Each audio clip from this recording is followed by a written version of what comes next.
Bismillahirrahmanirrahim. Assalamualaikum warahmatullahi wabarakatuh. Alhamdulillahirrabbilalamin. Selamat pagi anak-anak semua. Bagaimana kabarnya hari ini? Semoga semuanya dalam keadaan sehat. Hari ini kita berjumpa kembali dalam mata pelajaran Akidah Akhlak kelas 3, pertemuan yang ke-9 tentang akhlak terpuji. Akhlak terpuji yang akan kita bahas pada pagi hari ini adalah taat dan kasih sayang. Pekan yang lalu kita sudah membahas akhlak terpuji, rendah hati, santun, serta ikhlas. Sebelum memulai pembelajaran, marilah kita berdoa bersama. A'udzubillahi minasyaitonirrajim. Bismillahirrahmanirrahim. Raditu billahi robba wa bil islami dina wa bi muhammadin nabiyya wa rasula.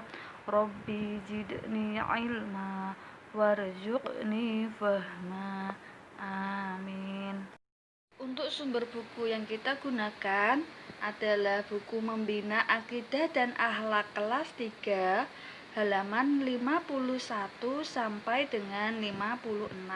Silahkan anak-anak buka bukunya terlebih dahulu, persiapkan dan perhatikan penjelasan dari Bu Guru dengan seksama. Akhlak terpuji yang keempat yang akan kita pelajari adalah taat. Satu pengertian taat. Secara bahasa, taat berarti senantiasa tunduk dan patuh. Menurut istilah, taat adalah tunduk dan patuh baik terhadap perintah Allah Subhanahu wa Ta'ala, Rasulnya, maupun ulil amri atau pemimpin. Sebagaimana firman Allah dalam surat An-Nisa ayat 59. Bismillahirrahmanirrahim. Ya ayyuhalladzina amanu athi'ullaha wa athi'ur rasul wa ulil amri minkum. Berdasarkan ayat tersebut, Allah Subhanahu wa Ta'ala memerintahkan kepada orang-orang yang beriman supaya taat kepada Allah Subhanahu wa Ta'ala, taat kepada Rasulnya, dan taat kepada ulil amri atau pemimpin. Jadi perintah ketaatan itu dibagi menjadi 3. Taat kepada Allah, taat kepada Rasul, dan taat kepada pemimpin. Kepada Allah. Taat kepada Allah Subhanahu wa Ta'ala berarti setiap mukmin harus melaksanakan segala perintahnya dan menjauhi segala larangannya.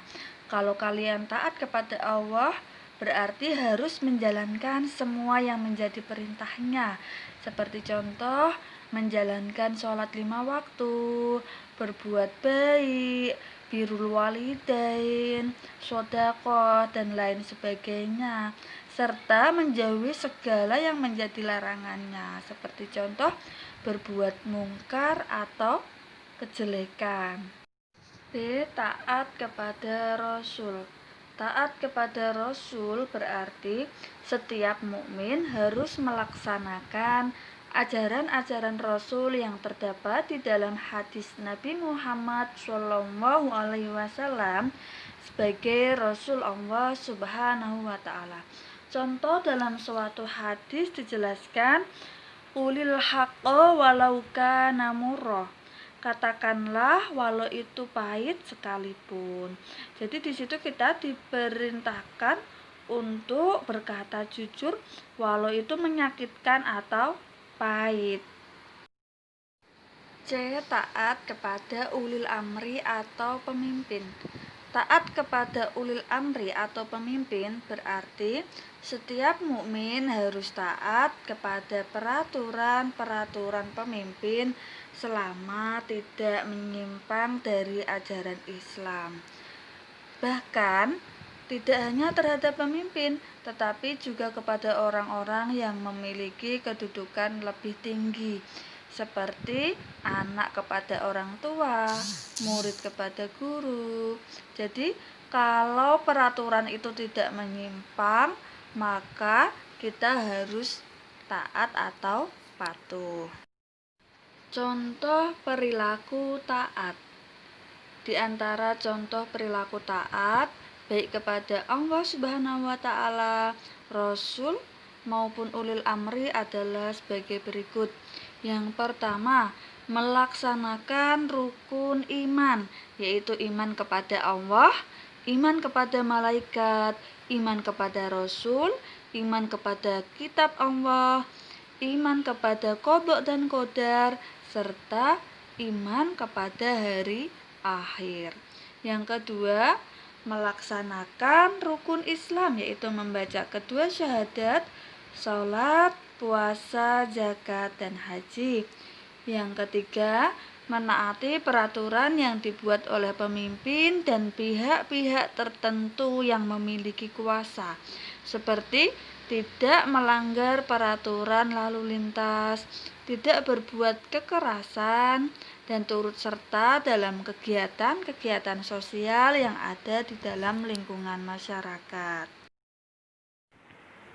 Sikap akhlak terpuji yang kelima adalah kasih sayang. Pengertian kasih sayang. Kasih sayang adalah rasa yang timbul dari diri hati seseorang yang tulus untuk mencintai, menyayangi, dan memberikan kebahagiaan kepada orang lain atau siapapun yang dicintainya.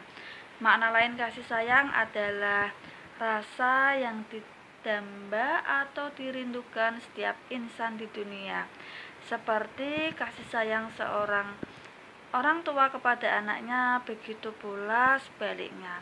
Jadi kasih sayang itu bisa diungkapkan kepada Allah Subhanahu wa taala, kepada orang tua, kepada keluarga, teman, serta makhluk lain yang ada di bumi ini. Kasih sayang akan muncul ketika ada perasaan simpatik dan iba dari diri kita kepada orang yang akan kita kasihi. Munculnya rasa kasih sayang itu sangat alamiah, tidak dapat dibuat-buat atau tidak direkayasa. Seperti contoh kasih sayang terhadap makhluk yang ada di bumi, kasih sayang terhadap hewan, kasih sayang terhadap tumbuhan yang ada di lingkungan sekitar. Itu tidak bisa dibuat atau direkayasa. Kalau kita cinta terhadap tumbuhan, secara otomatis kita tidak akan memetik bunga secara sembarangan, menebang pohon secara sembarangan. Kalau kita mencintai hewan, otomatis kita tidak akan menyakiti hewan-hewan tersebut. Untuk tugas pada pertemuan pagi hari ini adalah mengerjakan latihan soal pada link Google Form yang telah Bu Guru share. Adapun isi dari link Google Form yang telah Bu Guru share tersebut, itu soalnya sama dengan di buku paket halaman 59 sampai dengan 61. Jadi nanti selain kita menjawab di Google Form, bisa juga disalin di buku paket supaya apa yang kita jawab bisa kita gunakan untuk sumber belajar. Demikian pembelajaran pada pagi hari ini. Kurang lebihnya mohon maaf. Semoga bermanfaat. Tetap semangat dalam belajar, jaga kesehatan, dan patuhi protokol kesehatan. Semoga kita dapat berjumpa pada pembelajaran berikutnya dengan keadaan sehat. Akhirul kalam. Wassalamualaikum warahmatullahi wabarakatuh.